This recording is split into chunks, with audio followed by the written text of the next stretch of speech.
Good morning. जैसे कि कल आप लोगों ने देखा 12th में क्लास शुरू हुआ था, चैप्टर का नाम था पुष्टि पौधों में लैंगिक जनन। जो कल हमने देखा संपूर्ण पुष्प की संरचना हमने देखी, तो उसमें हमने बताया था कि आज हम पढ़ने वाले हैं पुष्प का नर भाग, जो कि आज पढ़ेंगे। तो हमने कल बताया था कि हमें पढ़ना है पुमंग।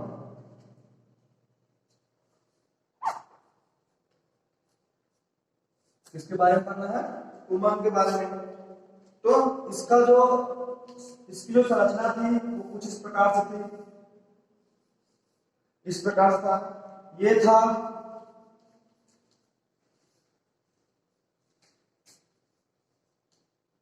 परागकोश, और यहां से यहां तक का जो भाग था वो पुतंत्र था,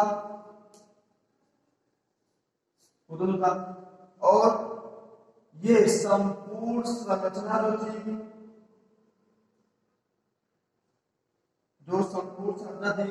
पुंकेसर कहलाई थी। क्या कहलाई थी? पुंकेसर। ठीक। तो पुष्प के मेल पार्ट को हम देखेंगे, जिसका नाम है पुतंतु। इस प्रकार से पूरी संरचना थी। तो हम देखेंगे पुतंतु की पुमंग की जो संरचना थी, वो जो ये ऊपर वाला जो भाग था उसको परागकोश कहते हैं, यहाँ से यहाँ तक क्या कहते हैं? पुतंतु कहते हैं। और इसके संपूर्ण संचलन के एक भाग को हम क्या कहते हैं? पुंकेसर कहते हैं। तो इसको जब हम अलग अलग करके देखेंगे तो कुछ इस प्रकार से संरचनाएं बनेंगी।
ठीक। तो किसका पुमंग की जो संरचनाएं हैं वो अलग अलग से, ये ऊपर वाले पार्ट का और ये वाले पार्ट का कुछ इस प्रकार संरचना देंगी। इसमें जो 4 चैम्बर होते हैं, जो आपको चारों चैम्बर दिखाई दे रहे हैं, इस चारों चैम्बर की जो संरचना है उसमें ऐसे छोटे छोटे क्या होते हैं? परागकण भरे हुए होते हैं। तो इसको क्या बोलते हैं? इसको बोलते हैं लघु बीजाणु। इसको बोलते हैं लघु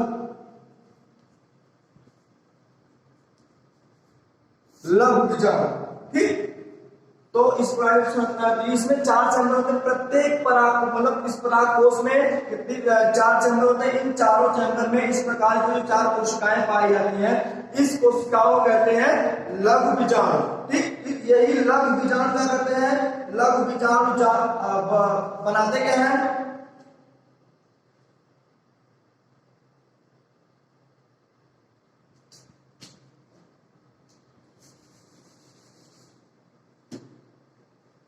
इसको बोलते हैं लघु बीजाणु, लघु बीजाणु धान। क्या बोलते हैं? लघु बीजाणु धान। यही लघु बीजाणु धान लघु बीजाणु का निर्माण करते हैं। लघु बीजाणु का निर्माण करते हैं। इसको हम लघु बीजाणु या फिर क्या कर देते हैं? परागकण या परागकण भी कह सकते हैं। ठीक।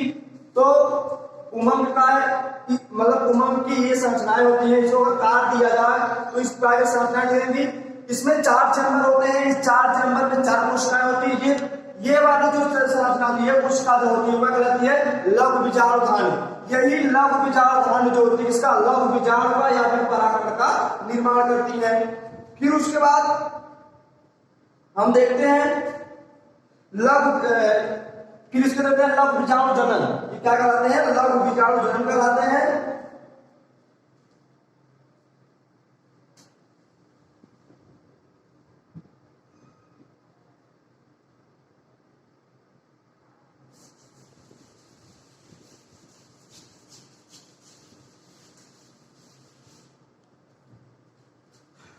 लघु बीजाणु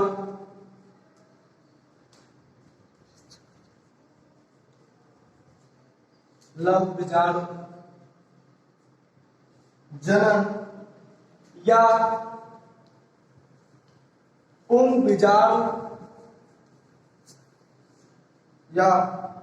बीजाणु जनन। ठीक,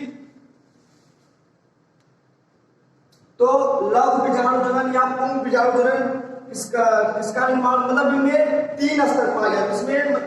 इसमें जो कोशिकाओं का निर्माण होता है वो कोशिकाएं कहलाती हैं अधोस्तरी,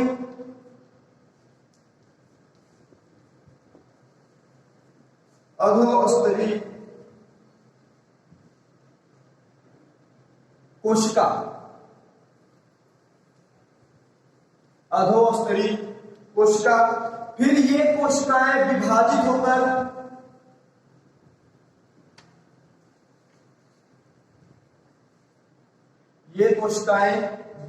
होकर के 2 प्रकार की कोशिकाओं का निर्माण करते हैं, जिसमें सबसे पहला है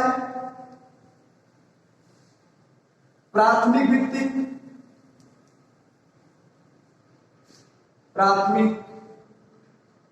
भित्तिक और दूसरा है प्राथमिक पुंग बीजाणु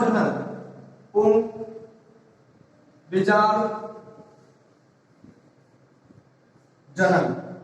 ठीक, अब देखते हैं लघु बीजाणु जनन या पुंग बीजाणु जनन। लघु बीजाणु जनन या पुंग बीजाणु जनन 2 कोशिकाओं मतलब ये 2 कोशिकाओं का निर्माण करती है। किसका? एक पहला होता है अधोस्तरी कोशिका। फिर ये अधोस्तरी कोशिका जो होती है वो विभाजित होकर के फिर से 2 कोशिकाओं का निर्माण करती है जो कहलाती है प्राथमिक भित्ति और प्राथमिक पुंग बीजाणु जनन। फिर ये क्या करती है इस प्रकार से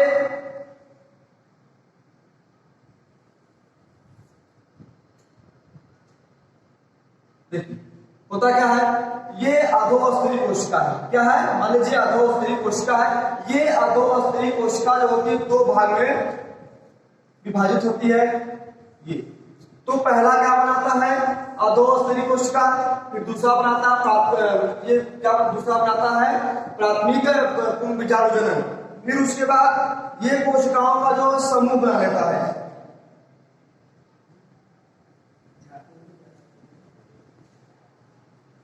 ठीक, ये क्या करती है? ये कोशिकाएं विभाजित होती हैं। विभाजित होने के बाद 2 से 4, 4 से 8, 8 से 16, 16 से 32 इस तरह की कोशिकाएं क्या करती हैं? बना लेती हैं। उसके बाद प्राथमिक कोशिका भित्ति। क्या?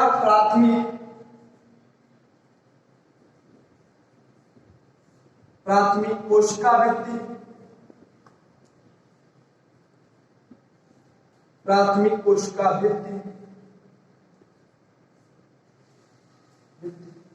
का समूह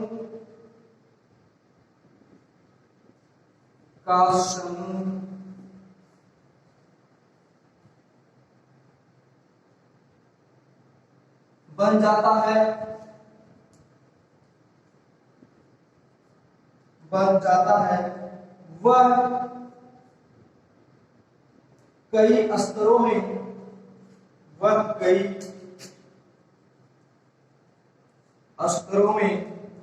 विभाजित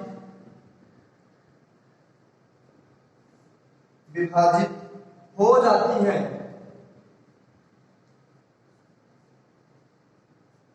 कई स्तरों में विभाजित हो जाती है।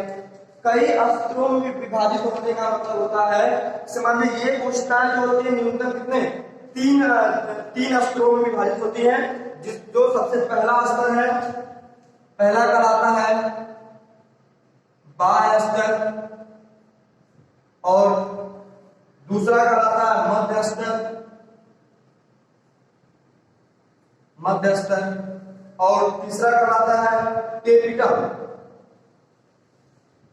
क्या कहलाता है? टेपिटम।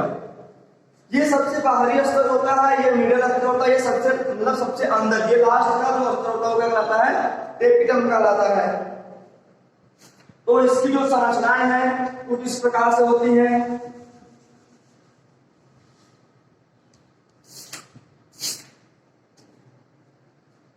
ये देखते हैं।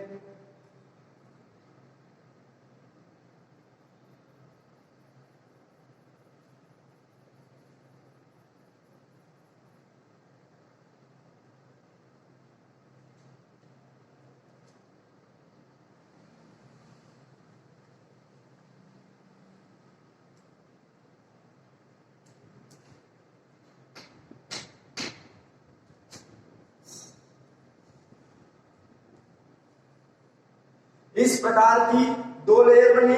फिर उसके बाद सबसे लास्ट में एक लेयर और बनती है, यही क्या कहलाती है? टेपिटम कहलाती है। इसमें और बड़ी बड़ी कोशिकाओं का जो है वो स्तरों का निर्माण होता है। ये वाली स्तर क्या कहलाती है? बाह्य स्तर कहलाती है। ये दूसरी स्तर कहलाती है मध्य स्तर, और सबसे लास्ट वाले जो स्तर होती है वो क्या कहलाती है? टेपिटम कहलाती है। ठीक, क्या कहलाती है? टेपिटम कहलाती है। इनका जो कार्य होता है, इनका कार्य क्या होता है? जो सबसे बाहरी स्तर का निर्माण होता है, इसमें जो बाहरी स्तर होती है वो क्या करती है? इसके अंदर मतलब देखिए, इस टेपिटम में ही क्या पराग कणों का निर्माण होता है। जैसे ही पराग कणों का निर्माण होता है, ये जो सबसे बाहरी स्तर या फिर बाह्य स्तर होती है, ये उनका क्या करती है? इनको सुरक्षा प्रदान करती है। जो दूसरी लेयर होती है, ये दूसरी लेयर का जो जल्दी से नष्ट हो जाती है, नष्ट होने के बाद क्या करती है? जो इसके अंदर पराग कणों का निर्माण होता है, उस पराग कण को पोषण प्रदान करते हैं। सेम वही काम ये भी करते हैं। टेपिटम जो होता है, टेपिटम का मुख्य कार्य होता है विकसित हो रहे पराग कणों को क्या करते हैं? पोषण प्रदान करते हैं। ठीक, तो हमने आज इसमें क्या देखा? जैसे कि हमने देखा कि जो कुमंग था, कुमंग की जो संरचनाएं थी वो कुछ इस प्रकार से थी।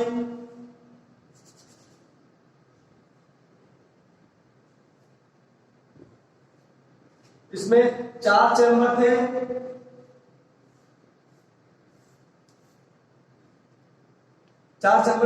इस चैम्बर को हमने क्या कहा था? इस चैम्बर को हमने कहा था लघु बीजाणुधानी। क्या कहा था? लघु बीजाणुधानी कहा था। फिर उसके बाद यही लघु बीजाणुधानी किसका निर्माण करती है? लघु बीजाणु जनन का। किसका करती है? लघु बीजाणु जनन का। यही लघु बीजाणु जनन जो होते हैं, इसी लघु बीजाणु जनन में इसका निर्माण होता है, पराग कणों का निर्माण होता है। जब पराग कण निर्माण होते हैं, पराग कण के मतलब इसमें लघु बीजाणु जनन में 3 स्तर की या फिर 3 लेयर बनती है। लघु बीजाणु जनन होता है, इसमें जो होता है 2 कोशिकाएं, मतलब एक कोशिका पाई जाती है अधोस्तरीय कोशिका। ये अधोस्तरीय कोशिका जो होती है 2 कोशिकाओं में विभाजित होती है, जिसको क्या कहते हैं? प्राथमिक वृत्ति। जो हमने इस प्रकार बताई थी, इसमें क्या होती है? एक अधोस्तरीय कोशिका ये पाई जाती है। ये अधोस्तरीय कोशिका जो होती है वो 2 भागों में विभाजित है। इसमें एक जो होता है वो प्राथमिक वृत्ति कोशिका होती है, और जो दूसरा होती है प्राथमिक बीजाणु जनन होता है। ठीक, फिर यही कोशिकाएं क्या होती है? फिर विभाजित होती हैं। फिर 2 से 4, 4 से 8, 8 से 16, 16 से 32 बहुत सारी कोशिकाओं का समूह बना लेती है। जब बहुत सारी कोशिकाओं का समूह बना लेती हैं, तो बनाने के बाद ये कोशिकाएं क्या करती हैं? 3 स्तरों में विभाजित हो जाती हैं। जो क्या है? सबसे पहला बाह्य स्तर, फिर मध्य स्तर, और उसके बाद टेपिटम। उसका एग्जाम्पल स्ट्रक्चर इधर है, जो इस प्रकार की संरचनाओं का निर्माण करती है। जो सबसे बाहरी परत होती है उसको क्या कहते हैं? बाह्य स्तर कहते हैं। ये बाह्य स्तर क्या करते हैं, इसके अंदर टेपिटम के अंदर, टेपिटम के पास जो पराग कणों का निर्माण होता है, उस पराग कणों क्या करते हैं, ये सुरक्षा प्रदान करते हैं। तो उसके बाद मध्य स्तर होता है, मध्य स्तर क्या करते हैं, जल्दी से नष्ट होती है, नष्ट होने के बाद इसके टेपिटम के पास जो भी पराग कण होते हैं, उस पराग कणों को पोषण प्रदान करने का कार्य करते हैं। टेपिटम ये सबसे लास्ट वाली है, सबसे अंदर वाली जो स्तर होती है क्या कहते हैं, टेपिटम कहते हैं। जो विकसित हो रहे पराग कणों क्या करते हैं, पोषण प्रदान करने का कार्य करते हैं। हमने आपको कल ही बताया, जैसे ही पराग कण होते हैं, पराग कण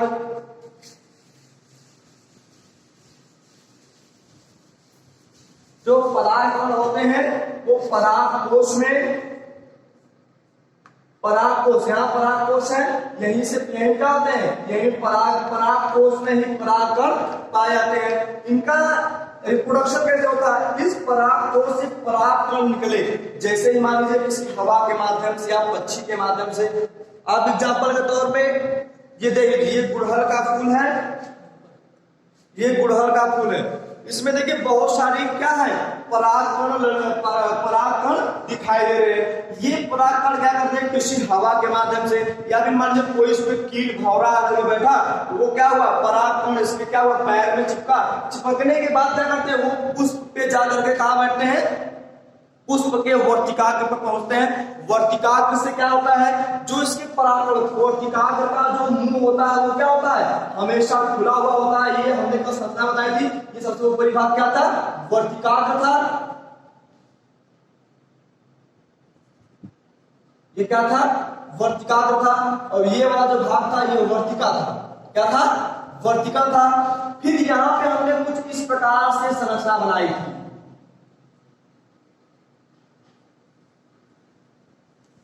इस प्रकार की संरचना बनाई थी हमने, जिसको क्या बोला था, अंडाशय, क्या कहा था, अंडाशय। ठीक, अब मान लीजिए ये परागकण, मान लीजिए किसी पक्षी के माध्यम से क्या हुआ, उसके मतलब कोई पक्षी आके इस पे बैठा, ये परागकण उसके पैर में क्या चिपक गए, चिपकने के बाद जैसे ही वो किसी दूसरे पुष्प पर बैठते हैं, इस वर्तिकाग्र का जो मुंह होता है क्या हमेशा खुला होता है। इसी वर्तिकाग्र से क्या होते हैं, जो परागकण होते हैं वो यहाँ पे छोड़ जाते हैं, छोड़ने के बाद ये वर्तिका की सहायता से ये धीरे धीरे कहाँ पहुंचते हैं, अंडाशय में पहुंचते हैं। अंडाशय पहुंचने के बाद यहाँ क्या होता है, फर्टिलाइजेशन करते हैं, फर्टिलाइजेशन करने के बाद क्या करते हैं, भ्रूण का निर्माण करते हैं। इस प्रकार से फिर एक नए पुष्प को जन्म देते हैं।